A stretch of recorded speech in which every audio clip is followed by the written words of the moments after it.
এক হতদরিদ্র গরিব ছেলে অনেক কষ্ট করে লেখাপড়া করে অনার্স পাশ করেছে, কিন্তু দুঃখের বিষয় সে যখন চাকরি নিতে গেছে তখন কোনো চাকরি নাই। অনেক খোঁজাখুঁজি করার পর সেই ছেলেটা চিড়িয়াখানায় একটা চাকরি পেল।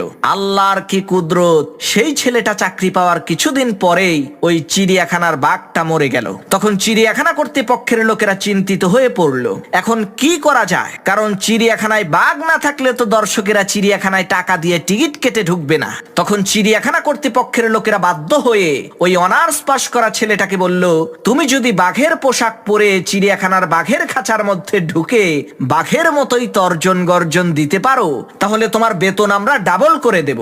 এদিকে সেই গরিব ছেলেটাও কোনো উপায় অন্তর না পেয়ে চিড়িয়াখানা কর্তৃপক্ষের এই প্রস্তাবে রাজি হয়ে গেল। নিয়ম অনুসারে যথারীতি প্রত্যেক দিন সে সকালবেলা বাঘের পোশাক পরে বাঘের খাঁচায় ঢুকতো এবং বিভিন্ন অঙ্গভঙ্গি আর কায়দা কসরত দেখিয়ে দর্শক